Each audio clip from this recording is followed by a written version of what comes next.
Hello and welcome to New Year, New Voice 2025. This is day 12. And yesterday we talked about equalizing all the vowels. And today I want to give you a little bit of a tip to work with consonants. Because I think as we're going to go and vocalize with exercises and things like that, what you're going to notice is you may feel that you do really well on exercises and then somehow in repertoire things trip you up. And a lot of times it has to do with how we're articulating the consonants.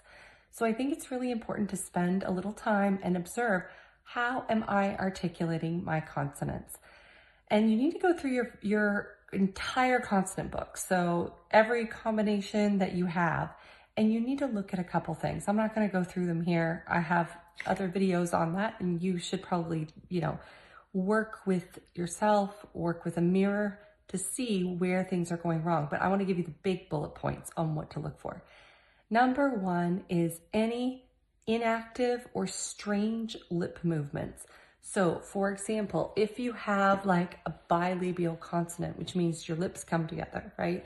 So p, b, m. You want to make sure that you're not over pressurizing p, b, and m. That's too much for singing.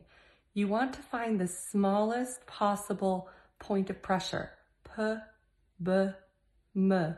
And you also want to find a way that you're not kind of grabbing, right? And this can look many different ways, because even if it's not a bilabial consonant, your lips may be involved. Like I see people with their lips involved on T all the time. They say T and their lips pull, t, or s, and you don't need that. T, s, nothing needs to move.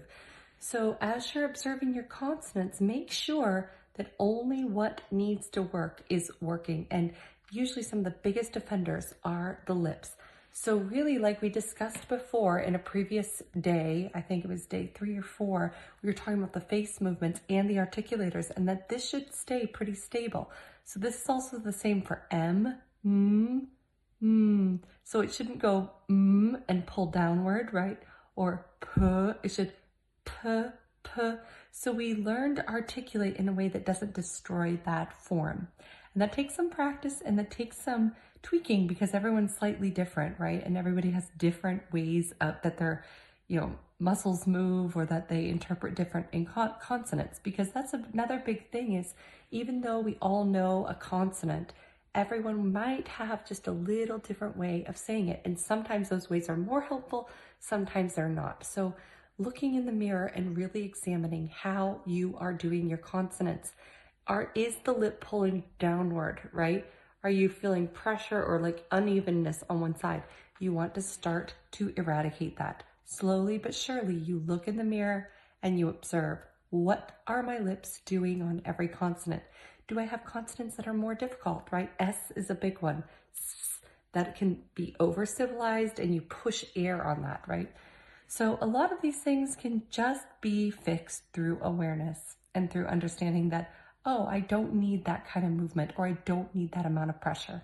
Okay, so today, look at your consonants, look in the mirror, speak the text of your aria, and see what's going on. And we'll get started with some more vocalizing and tips tomorrow.